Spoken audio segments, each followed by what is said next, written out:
Nos vemos en nada.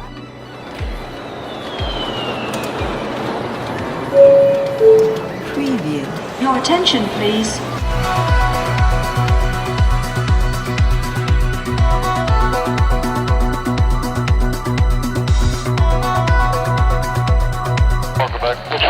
Thank you, sir. Contact Denver Radar 19. United taxi in the position, hold 35 behind Denver.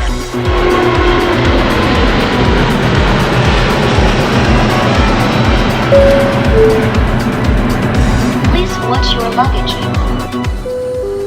El capitán ha encendido la señal de abrochar sus cinturones. Vamos a ingresar en una zona de turbulencia. Regrese a su asiento y prepárese.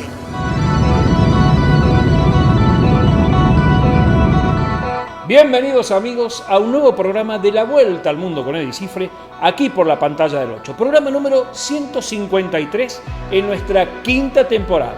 Más viajes, más entrevistas, más tucumanos por el mundo y en el programa de hoy, una tucumana por el mundo que no se la pueden perder. Arrancamos el programa de hoy de la siguiente manera.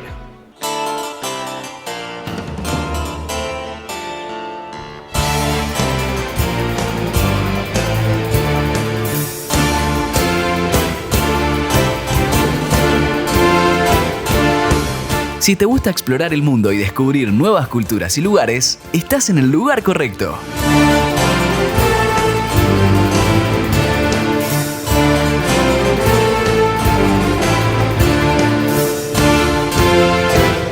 Más entrevistas, más viajes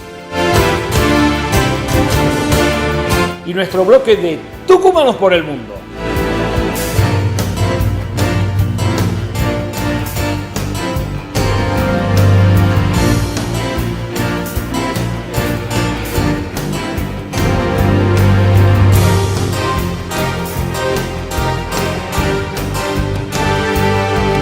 La Vuelta al Mundo con Eddie Cifre. Quinta temporada, aquí por la pantalla del 8 TV.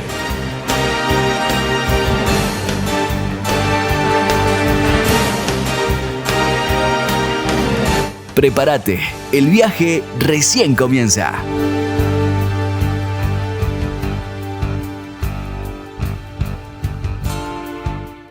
Estamos en comunicación ahora con Barcelona, con una psicóloga tucumana, poeta también, María José Aldunate. ¿Cómo te va, María José? Tanto tiempo. Hola, Eddie, ¿qué tal? Pues muy contenta de estar aquí contigo, ¿no? Recordando aquel último encuentro en Barcelona y contentísima también de estar en contacto con Tucumán, con mi provincia que tanto quiero y añoro. Claro. Recuerdo que estuvimos ahí en tu estudio, cerca del Arco del Triunfo, ahí rodeada de tus libros, como estamos viendo ahora en esta escena, ¿no? Que tenemos ahí, te veo con todos tus libros. Y algo muy importante, porque estás por presentar ahora este 29 de febrero un libro en Barcelona.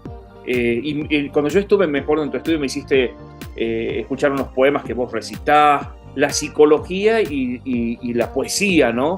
Que por ahí dice gente dice, ¿qué tiene que ver una cosa con otra? Ahí me lo contarás vos. ¿Cómo surge en vos, psicóloga, esto de poesía? O quizás antes eras poeta primero y después te surge la psicología.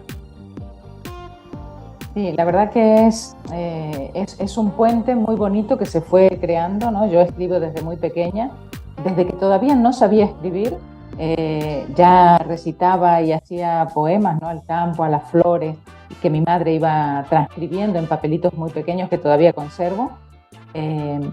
Y claro, al estudiar psicología, yo trabajo con dos elementos que al final están unidos, ¿no? La palabra y el dolor.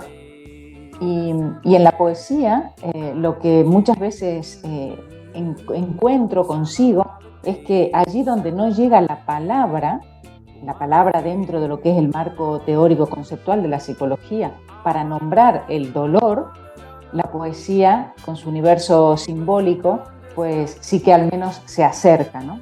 Claro. Ya lo hice cuando trabajaba con enfermos con Alzheimer, que claro, fui atravesada por escenas de tal magnitud que mi marco conceptual, profesional, no se vio absolutamente desbordado, ¿no? Y ahí fue la primera vez que le pedí a la poesía que intentara nombrar desde su universo aquello innombrable desde el mundo de la psicología.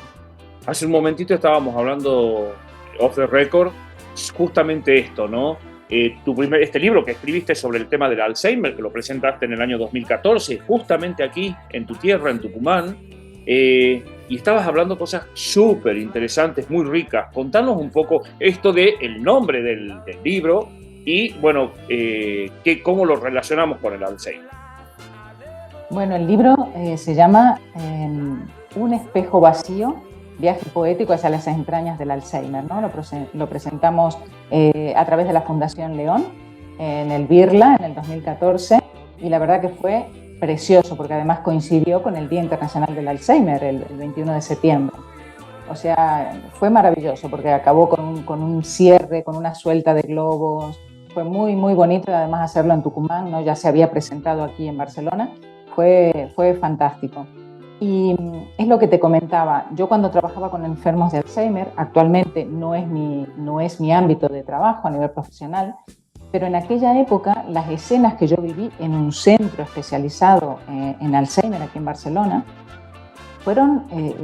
me traspasaban absolutamente, ¿no? Y me llevaban a ese otro plano, a un plano que tenía más que ver con lo simbólico, con el asombro que te puede generar una escena de ver a una persona que padece la enfermedad de Alzheimer como si fuera un niño pequeño, ¿no? Dentro de un marco institucional, deshumanizado, ¿no? Y a partir de ahí pensé en pedirle a la poesía que de alguna manera me hiciera de traductora de ese lenguaje que de alguna manera ponía en evidencia sus costuras, ¿no? sus limitaciones y pudiera nombrar aquello innombrable. Fue el primer puente entre la psicología y la poesía. El título del libro es Un espejo vacío. ¿Por qué un espejo vacío? Bueno, porque tiene que ver con la identidad, ¿no? Para nosotros es tan habitual y tan normal, nadie se cuestiona, ¿no? Tú cuando te miras al espejo por la mañana no dices, ¿soy yo o no soy yo? Qué raro que estoy yo. Y bueno, a veces podemos decir qué raro que estoy, ¿no? Depende cómo haya sido la noche. Pero sí que hay un encuentro contigo mismo, ¿no? Hay un reconocimiento de tu identidad en ese espejo. Pues en el Alzheimer no sucede esto. En el Alzheimer, sobre todo en las primeras fases, que todavía hay conciencia, hay un desconocimiento, hay como un ¿quién es esta persona?, ¿no? Hasta que cuando sucede toda la enfermedad, a medida que va evolucionando, al final ese espejo está vacío, ¿no? Porque no te reconoces, porque ya no eres tú. Claro, y de alguna manera está vinculado al libro que hoy nos convoca, ¿no? Que tiene que ver con el duelo. En el Alzheimer son dos procesos de duelo. Duelo, una palabra que duele muchas veces, ¿no? Y muchas veces nos catapulta hacia un mejor estado. Ahora estás escribiendo estás por presentar un libro y que tiene que ver con el duelo. Contanos sobre esta experiencia y cómo se llama este libro. Bueno, el libro se llama Decir la herida. Es un libro, yo me dedico al tema del abordaje del proceso de duelo, ¿no? A las personas que han sufrido una pérdida. Ya hace 13 años, aquí en Barcelona, fue justo después de trabajar con enfermos de Alzheimer, y me especialicé en el abordaje del duelo, ¿no? Y justo cuando fue la pandemia, ¿no? Al trabajar en esto y venir la pandemia, que de alguna manera puso la muerte en la casa de todos, porque quien no sufrió una muerte, sufrió una muerte cercana, lo vio, bueno, ya sabemos para qué vamos a recordar lo que fue la pandemia, ¿no? Para el mundo. Y ese libro nació en esa fecha, ¿no? Se acabó de concluir en esa fecha. Y quedó allí porque todavía no me veía preparada, ¿no? para darle un impulso y que se publique. Y ahora ya después de casi 4 años, sí que ve la luz. Se llama Decir la herida, y lo publica la editorial Cántico, que es una editorial muy buena de aquí de Andalucía, de cordobesa, y lo presentamos el 29 de febrero en Barcelona. Y habla justamente de eso, hace un recorrido poético por las fases del duelo y de la pérdida. y en definitiva es el mismo mecanismo que utilicé con el espejo vacío. Es pedirle a la poesía que transite por las mismas fases que pasamos cuando sufrimos una pérdida, pero que nos lleve a un lugar diferente, a un lugar donde las palabras, que son esas propias palabras que no podemos nombrar durante el dolor, son las protagonistas, ¿no? Hay un epílogo, el libro se cierra con un epílogo en el que son las propias palabras las que encarnan el proceso de duelo.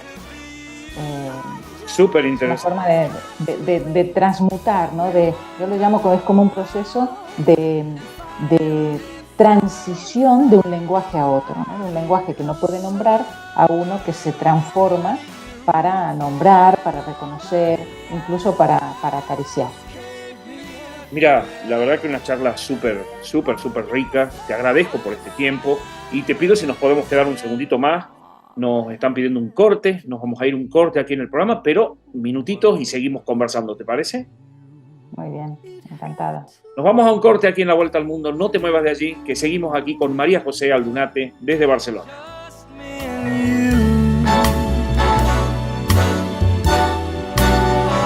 No one but you had to be you, had to be you, it had to be you.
Bueno, y seguimos aquí conversando con María José, esa Barcelona infinita, ¿no? que te acogió a mí, a vos, y que tanto gusta.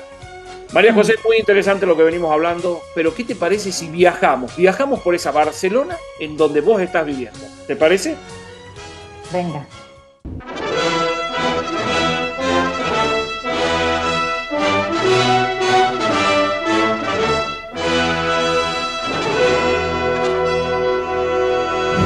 El Templo de Augusto de Barcelona fue un templo romano dedicado al culto imperial a César Augusto, construido en Barcino, colonia fundada con el permiso de Augusto, que sería, con el paso del tiempo, la ciudad de Barcelona. Fue la parte central del foro en la cima del monte Taber, en la actualidad situada en el barrio gótico barcelonés. Se derrumbó con el paso del tiempo y a finales del siglo XIX se encontraron 4 columnas durante las obras de construcción de la sede del Centro Excursionista de Cataluña. Una cuarta parte estaba expuesta en la Plaza del Rey de la ciudad condal y fue incorporada al conjunto que se puede visitar. Es probable que se iniciara la construcción del templo en época de Tiberio, que fue quien instituyó el culto a Augusto. Actualmente es un espacio dependiente del Museo de Historia de Barcelona. Y las calles vuelven a llenarse de gente. La Casa Batlló, insignia del turismo mundial.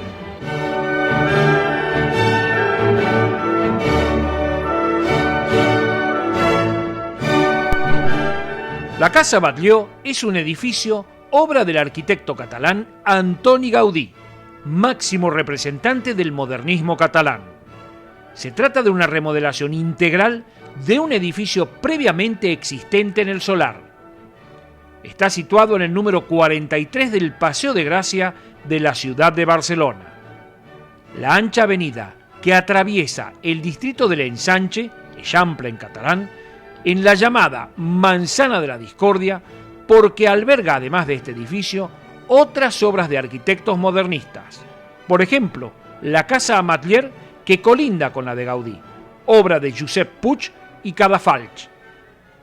Felicità e tenersi per mano, andare lontano, la felicità. Il tuo sguardo innocente in mezzo alla gente, la felicità. E restare vicini come bambini, la felicità. Felicità. Felicità è un cuscino di piume, l'acqua del fiume che passa e che va, e la pioggia che scende dietro alle tende, la felicità, e abbassare la luce per fare pace, la felicità. Felicità. Felicità. La Casa Batlló es un reflejo de la plenitud artística de Gaudí. Pertenece a su etapa naturalista, primera década del siglo XX. Período en el que el arquitecto perfecciona su estilo personal, inspirándose en las formas orgánicas de la naturaleza, para la que puso en práctica toda una serie de nuevas soluciones estructurales originadas en los profundos análisis efectuados por Gaudí de la geometría reglada. A ello añade el artista catalán una gran libertad creativa y una imaginativa creación ornamental, partiendo de cierto barroquismo, sus obras, que adquieren además gran riqueza estructural, de formas y volúmenes desprovistos de rigidez racionalistas o de cualquier premisa clásica. En 1903, el edificio fue adquirido por el industrial Josep Batlló, un rico hombre de negocios que poseía diversas fábricas textiles en Barcelona. El matrimonio vivió en la planta noble de la casa hasta la muerte de ambos. En el año 1954, la casa fue vendida por sus herederos. El edificio se ubica en pleno ensanche de Barcelona. Con el ensanche, el Paseo de Gracia se convirtió en una de las principales avenidas de la ciudad, por lo que fue elegido por la burguesía catalana para fijar sus residencias. De vacaciones, ¿de dónde son? De Zamora, España. ¿Les gusta Barcelona? Sí, nos está encantando, la verdad. Yo soy de la Sagrada Familia y la verdad es que nos está gustando mucho. ¿Mucha gente en la calle, mucho turismo? Mucho, muchísimo. Yo creo que después de la pandemia también ha crecido bastante. ¿Y la gente tenía ganas de salir? Sí, por supuesto. La verdad es que se nota. Muchas gracias, ¿eh? Muchas gracias. Where are you from? I am from Brazil. Brazil. Oh, do you like Spain? I do, I love it. It's quite similar. It's like a mix of Brazil and Europe. It's holiday here. Yeah. I'm here for the holidays, yeah. Thank you very much. Thank you. United States. New Jersey. Is holiday here? We've been traveling for a while, but yes, Barcelona is a holiday. I'm from Saudi Arabia. Oh, do you like Barcelona? Of course, Barcelona, one of the best countries, beautiful countries. Is the first holiday after the COVID? Yes, that's my first holiday here after COVID. But I came here to Spain, Madrid, but not Barcelona. This is the first time for me for Barcelona. Okay, thank you very much. Welcome, thank you very much. Bye.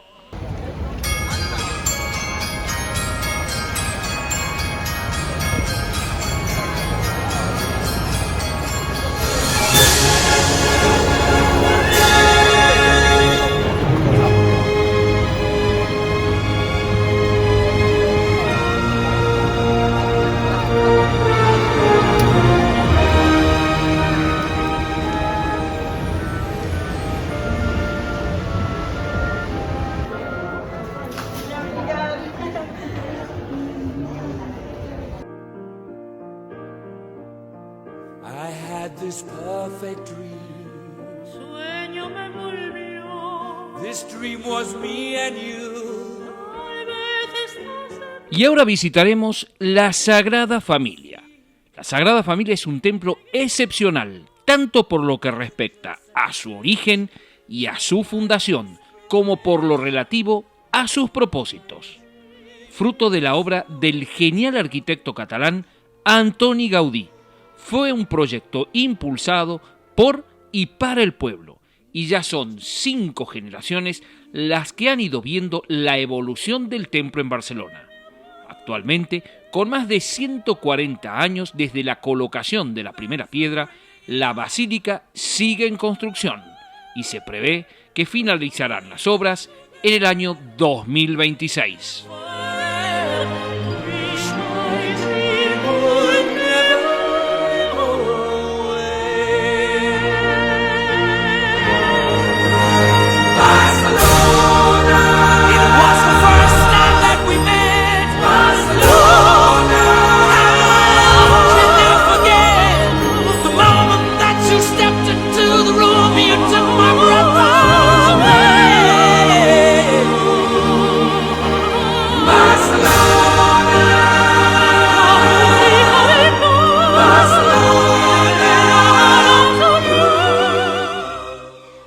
El proyecto inicial es de Francisco de Paula del Villar, del año 1882. Luego, en el año 1883, Antoni Gaudí asume el proyecto, encargo que compatibiliza con otras obras. En el año 1885 se inaugura la capilla de San José en la cripta y se celebran en ella las primeras misas. En el año 1891 comienzan las obras de la fachada del Nacimiento. En el año 1914, Antoni Gaudí se dedica exclusivamente al templo, hasta su muerte. En el año 1925 se concluye el campanario de San Bernabé en la fachada del Nacimiento. El campanario dedicado al apóstol Bernabé fue el único que Gaudí pudo dejar terminado. En el año 1926, Antoni Gaudí muere y su discípulo, Domènec Sugrañés, asume la dirección de las obras. Luego, en el año 1936, la Sagrada Familia es objeto de actos vandálicos como consecuencias de la Guerra Civil Española. Se queman planos y fotografías y se destrozan las maquetas de yeso. En el año 1939, Francés de Paula Quintana asume la dirección de las obras, que puede continuar gracias al material que se salvó del taller de Gaudí y al que reconstruyó a partir de fotografías y planos publicados.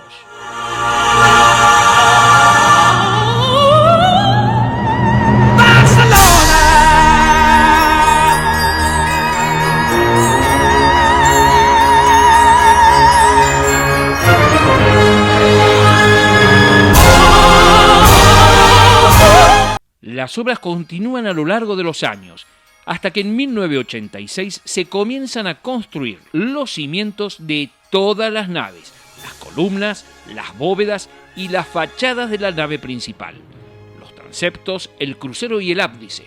Las obras se terminan en el año 2010, aunque hoy por hoy las obras continúan. Hasta mediados del siglo XX, en la construcción aún se usaban los andamios de madera, que no tienen nada que ver con los medios actuales. En el año 2010, el Papa Benedicto XVI dedica la basílica al culto y la distingue como Basílica Menor. En el año 2011 se otorga el premio Ciudad de Barcelona 2010 en el apartado de Arquitectura y Urbanismo a la nave del templo. En el año 2016 se comienzan a alzar las torres de los evangelistas, María y Jesús. En febrero del año 2020, las torres de Jesucristo y de la Virgen María superan en altura a las torres de las fachadas de la Pasión y del Nacimiento. Durante el año 2021, todos los esfuerzos se centran en acabar la torre de la Virgen María, la segunda más alta del conjunto de la basílica, con 138 metros de altura.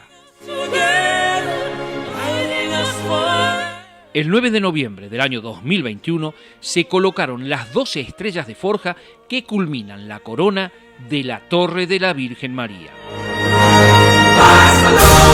El 8 de diciembre del año 2021, la Sagrada Familia inauguró la Torre de la Virgen María con el acto central de la Eucaristía y con la posterior bendición e iluminación por primera vez de la segunda torre más alta ya finalizada.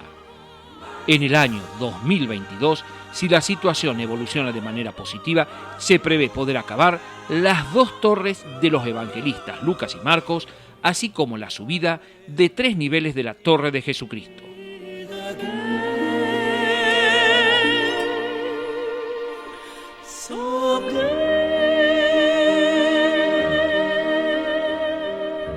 La Basílica de la Sagrada Familia, sello indiscutible de la ciudad de Barcelona. Lo vimos hoy en La Vuelta al Mundo con Eddie Cifre.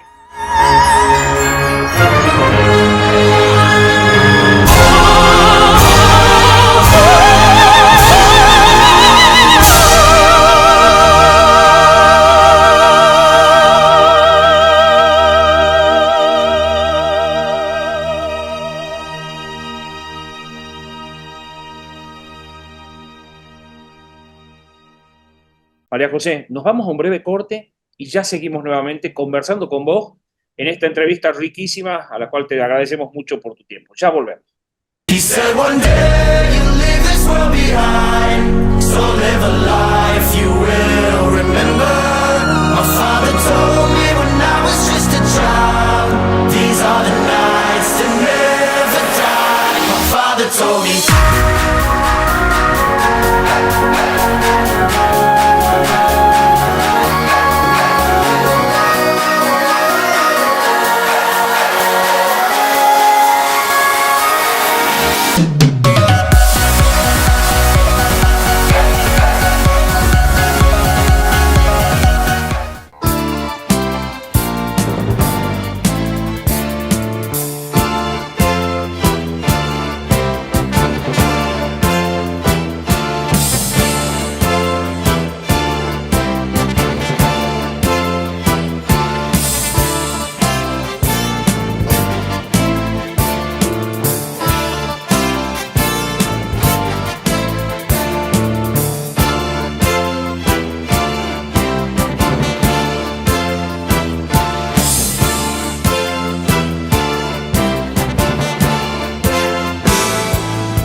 Seguimos aquí por la pantalla del 8 en La Vuelta al Mundo con Eddie Cifre.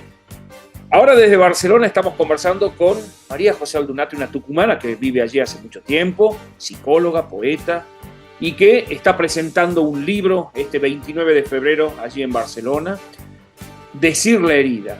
María José, Decir la herida. ¿Por qué el nombre, por qué el título de este libro? Pues el título viene justamente por esa imposibilidad, ¿no? del lenguaje más teórico, más técnico, más prosaico de nombrar el dolor, ¿no? Y la poesía, con su universo simbólico, puede llegar a nombrar eso innombrable, ¿no? Es una forma de hacer emerger lo innombrable a través de la poesía, diciéndola, decir la herida. Y volvés a recurrir, como en tu primer libro también, el de Espejo Vacío, a la poesía, ¿no? La poesía, que es este puente que tiende estos dos estados que te ayudan a nombrar, como vos decís, lo innombrable. En el proceso de duelo, que quien mejor que vos puede explicarnos, porque trabajás con este tema hace mucho tiempo, ¿es importante pasar el duelo, hacer el duelo de las cosas? Así es. Es muy importante. Mira, es un proceso justamente, ¿no? Y un proceso implica tiempo. Por lo tanto, para poder transitarlo, es importante esperar, ser paciente. No solamente quienes están pasando el proceso de duelo, sino también en todo el entorno, ¿no? Ser conscientes que la persona necesita tiempo y que verla sufrir, verla triste, verla... Bueno, está procesando una ausencia y es importante transitarla. Mira, cuando pasamos un proceso de duelo, de pérdida, yo siempre digo que hacemos un viaje, ¿no? Un viaje por paisajes dolorosos y hacia un lugar desconocido, porque si bien pudimos haber pasado otras pérdidas, cada pérdida es diferente. Por lo tanto, el lugar al que lleguemos es diferente también. Entonces, ese paisaje que vamos atravesando, que puede ir pues, del desierto al bosque, a la montaña, al mar, ¿no? A través de las fases que vamos pasando cuando sufrimos una pérdida, es importante que podamos conseguir dialogar con esos paisajes, ¿no? Y me preguntaban, pero ¿en qué momento una pérdida se transforma en un paisaje? Y yo creo que si consideramos al paisaje como una proyección de nuestro estado interior, siempre es un paisaje una pérdida. Claro. Y no solamente es importante dialogar con ella, sino que es necesario. Por esto que vos decías, ¿no? De transitar. Por lo tanto, es importante dialogar con ese paisaje. ¿Qué nos dice ese bosque? ¿Qué nos dice ese desierto? ¿Qué nos dice ese mar, ¿no? En relación a esa pérdida, esa ausencia, incluso esa relación que ya no está, ¿no? Por lo tanto, yo creo que la poesía lo que hace, tú lo dijiste también, es un puente, hace de puente, porque muchas veces nos cuesta dialogar, porque preferimos la intemperie de lo conocido que lo atroz de la nada. Entonces, la poesía puede hacer de puente entre esos paisajes y ese silencio. Ahí dijiste dos palabras también, paisaje y silencio, y también esta cosa de procesar el duelo. Muchas veces tenemos una pérdida, sufrimos una pérdida y rápido, y no hablo solamente de pérdida física, por ahí hemos pérdidas emocionales también, ¿no? Y que muchas veces estamos... ¿Perdón? Una separación, una pérdida de un trabajo, tantas pérdidas. Y tratamos quizás de tapar, volviéndonos locos, ocupándonos, pues voy al gimnasio, pues me voy de viaje, pues me ocupo con determinadas cosas. ¿Cómo hacer para vernos a ese espejo, que por suerte no está vacío en el caso, y vernos al espejo y mirar, hacer contacto visual con nosotros mismos, con ese yo interior, para decir, stop, paremos un poco, procesemos este duelo? ¿Cómo hacer? Porque muchas veces esto de querer sentirnos bien y tapamos el duelo. Es que aquí, Eddie, mira, vivimos en una sociedad de espaldas a la muerte absolutamente, y además que nos obliga a ser felices y a estar además todo el tiempo felices, ¿no? Hablando de las redes sociales, nadie publica cuando está triste, cuando está mal, ¿no? Entonces, tenemos por un lado esa presión social y por otro lado la necesidad psicológica de pasar un duelo saludable, en el sentido de que tiene que pasar un tiempo. Las emociones sirven para algo, están para algo. Por lo tanto, son una alerta. El estar triste no es una mala cosa, nos está curando de algo. En cambio, si nosotros hay un duelo que se llama el duelo enmascarado, ¿no? Que es ese duelo que de alguna manera cubrimos, tapamos, pero nos genera síntomas. Hay personas que tienen un duelo patológico, un duelo que no han elaborado de una forma correcta, de una forma sana, y aunque no parezca, porque ellos no lo asocian con esa pérdida, sufren sintomatología, dolores articulares, cansancio, fatiga, irritabilidad y demás cuestiones físicas, ¿no? Somáticas. Y está relacionado, no encuentran la causa, y está relacionado con un duelo no elaborado. Porque además, si tendemos a no elaborar el duelo, lo vamos solapando. Porque la vida es pérdida, es una cadena de pérdidas. Por lo tanto, tenemos que aprender a elaborar el duelo. Hay unas tareas que se llaman las tareas de Worden, que son aquellas tareas que tenemos que intentar realizar cuando sufrimos una pérdida. Y una de ellas, la primera, es asimilar lo que nos ha pasado, ¿no? Entonces, es difícil, pero como bien lo dijiste tú, es necesario. O sea, ser conscientes de que estar triste es parte del proceso. No es nada malo, lo tenemos que pasar. Seguro. Mucha gente, sobre todo los ansiosos, decimos, porque me incluyo, ansioso, ay, ¿cuánto tiempo va a durar esto? ¿Cuánto tiempo va a durar? ¿Cuánto tiempo dura un duelo? Mira, duelos hay de muchos tipos y como te dije al principio, ¿no? Cada pérdida es diferente, incluso para la misma persona, ¿no? Entonces, hay lo que se llaman elementos de impacto emocional, que son varios, ¿no? Pero Entre ellos está el tipo de pérdida. No es lo mismo una pérdida después de una larga enfermedad que una pérdida repentina, ¿no? Por un accidente, una pérdida que no esperamos, que no hemos podido despedirnos, que no hemos podido procesar nada, ¿no? Que cuando ya hacemos lo que se llama el duelo anticipado, ya podemos anticipar que esa persona no estará, aunque después el shock es igual, ¿no? Pero las circunstancias, el tipo de personalidad, el tipo de cultura. Mira, en Tucumán tenemos una cultura de la muerte, por ejemplo, muy diferente a la que hay aquí en Cataluña. Aquí en Cataluña, yo recuerdo que a las 9 de la noche, cuando empecé a trabajar, digamos, me llamaba muchísimo la atención, a las 9 de la noche se cerraba lo que se llama aquí el tanatorio, ¿no? El velatorio, el donde estén velando a la persona. La sala. La sala, pues eso aquí, al menos en mi época, en Tucumán, era imposible. La gente no deja a su familiar fallecido solo, ¿no? Entonces, no sé ahora cómo será, pero quiero decir, la cultura también tiene mucho que ver en cómo procesemos el duelo. Nuestra familia, si se habla, si no se habla de la muerte, si es un tabú, ¿no? Toda cultura que permita la expresión de las emociones y de poner sobre la mesa la realidad nos va a ayudar a que procesemos el duelo de una manera mucho más sana, ¿no? Sí, procesar el duelo de una manera sana es como muy particular también en cada uno cómo hace ese duelo, ¿no? Y esto que hablábamos, de tapar el duelo y que cuando uno tapa, por algún lado, eso emerge y tiene distintas expresiones. ¿Vos qué sugerís como psicóloga, como especialista en todo este tema de duelo, a aquellas personas que han sufrido una pérdida que decíamos recién, que puede ser, y lo decías vos, de distinta índole, no solo física, sino emocional por la pérdida de algo? ¿Qué le sugerís a esa persona? ¿Cómo enfrenta eso? Mira, que me habías preguntado en cuanto al tiempo, al final me fui por las ramas. En cuanto al tiempo, un duelo más o menos, lo que se llama el duelo más o menos normal, ¿no? Cuando son pues los padres mayores, lo que enmarcamos dentro de lo que es la vida, ¿no? La lógica de la vida. Sí. Más o menos un año, ¿no? Los estudios indican que en un año, más o menos, podríamos estar en una etapa de lo que se llama la aceptación. Aceptación, que no significa me olvido, paso, no. Aceptación, o sea, poder retomar mi vida. Eso por un lado. Y por otro lado, en cuanto a lo que me preguntabas, de qué aconsejaría o qué recomendación puedo dar a una persona, yo aquí hay varias cosas, ¿no?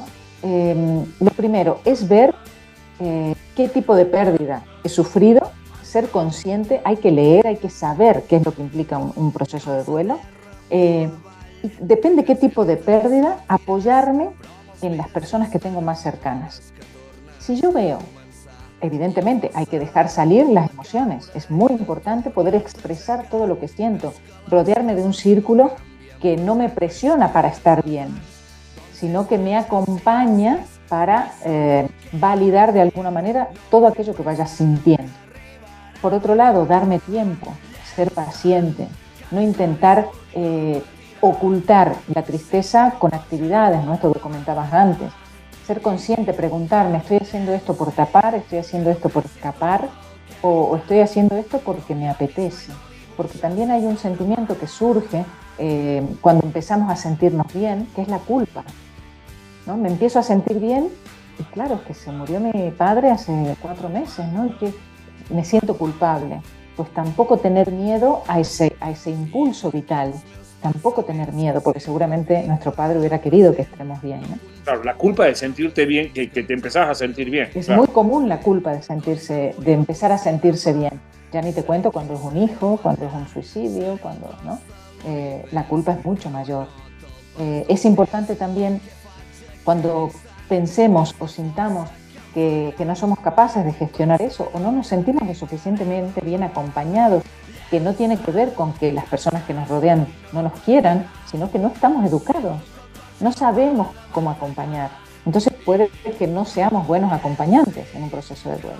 Entonces no tener miedo a pedir ayuda, a incorporarnos a lo que se llaman los grupos GAM, los grupos de ayuda mutua, que eso es maravilloso, está confirmada el efecto terapéutico que tienen incluso mucho más que en lo que es la terapia individual, porque ¿quién nos va a entender mejor que una persona que está pasando absolutamente por la misma situación, ¿no? Entonces, esos serían un poco los consejos, las recomendaciones que podría podría dar a las personas que estén pasando por este momento.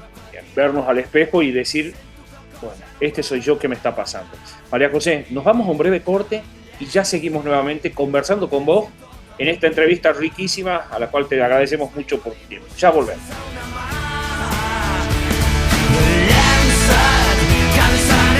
No repartirà.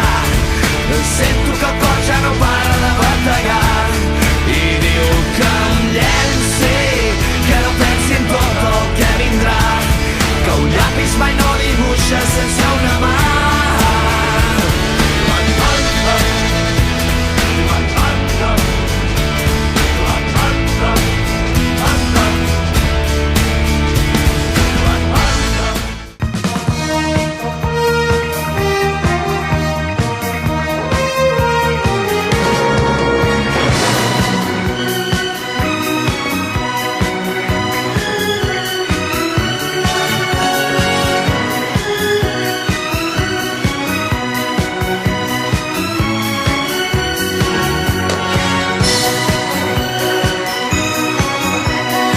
Seguimos aquí en este sábado, en la Vuelta al Mundo con Eddie Cifre, con la psicóloga, poeta María José Aldunate, que se encuentra en Barcelona. Ella es tucumana, María José. Venimos conversando a lo largo del programa, un programa completo hablando con vos, porque la verdad que súper interesante todo lo que hablas. Veníamos hablando del duelo, veníamos hablando, hemos hablado del Alzheimer, hemos hablado de tus libros, que ahora este 29 estás por presentarlo. Contanos un poco sobre la presentación y en este bloque que nosotros tenemos, que es Tucumanos por el Mundo, una tucumana por el mundo, que está justamente allí en Barcelona por presentar un libro. Contanos esto, la presentación del libro. La presentación del libro pues será en una librería muy bonita aquí en Barcelona, que seguramente tú conocerás, que es la librería Documenta, que está en la calle Pau Clarís. Sí. Es un icono. Será allí el día jueves 29 de febrero a las 7 de la tarde y presentaremos junto con otra poeta de la editorial Cántico, una poeta que se llama Marisa Calero y que presenta otro libro que se llama Por la acera del viento, y nos presentará Concha García, que es un poco la directora de esta colección que se llama La Hora de la Estrella, de la editorial Cántico, y nosotras vamos un poco a hacer la muestra, ¿no? 2 libros de esa colección de poesía. Así que tenemos muchas ganas, estamos muy ilusionadas y aquí os esperamos. La gente de aquí de Tucumán que quiera leer este libro, que quiera acceder a este libro, ¿cómo puede hacer?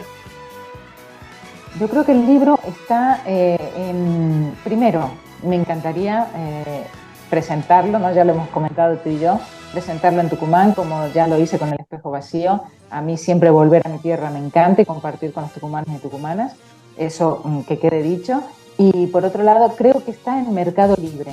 Me han comentado un par de personas de allí, de Buenos Aires, que lo han podido conseguir por Mercado Libre, así que pienso que está en esa plataforma. Bien, cualquier cosa también están saliendo tus datos acá de tu Instagram, de tus redes, para que la gente se contacte con vos. Contanos sobre tus redes, a ver si, bueno, este feedback, ¿no? De la gente que quiere conocer un poco más de todo lo que haces y de esto que hemos estado hablando, que es tan importante el tema del duelo, el Alzheimer y tanta cosa. Nombranos tus redes para que la gente esté en contacto. Bien, pues me pueden encontrar en Instagram como Aldunate MJ, luego en Facebook también como María José Aldunate, en LinkedIn también y pues mi correo electrónico, quien me quiera contactar, mjaldunate@hotmail.com. Importante los temas que hemos tratado y muchas cosas que quedaron fuera, porque bueno, el tiempo en la televisión por ahí es tirano, pero ¿hace cuánto tiempo que te fuiste a Barcelona y extrañás Tucumán? ¿Volverías a vivir a Tucumán? Me fui van a ser 22 años, o sea, ya muchas veces me confundo, ¿no? Entre, incluso a nivel del lenguaje, que es cómo se dice allí, cómo se dice aquí, ¿no? Y acabas teniendo un poco de allí, un poco de aquí, o al revés. Esa es una buena forma de mirarlo, no eres al final de ningún sitio. Claro que extraño. Yo me siento muy bien aquí, muy bien acogida. Barcelona es una ciudad preciosa, ya lo sabes vos. estoy muy bien, ¿no? Y me ha permitido desarrollarme a varios niveles, profesional, también a nivel literario. Pero yo siempre tengo un cordón umbilical con Tucumán y con su gente que nunca he cortado y que, bueno, nunca se sabe si uno volvería. Yo sí que me veo aquí y me veo allí también. ¿Por qué no? ¿Quién te dice? Sí, esto de estar en los dos lugares está muy bueno y siempre que se pueda hacerlo. Un gusto conversar con vos, la verdad que una entrevista muy rica, que te vuelvo a agradecer tu tiempo. Y bueno, y si venís por Tucumán a presentar el libro, pues la gente seguramente estará informada, porque lo mencionaremos en nuestro programa, para que se lleguen. Y bueno, qué lindo poder acceder también al libro a través de las plataformas que vos indicás, ¿no?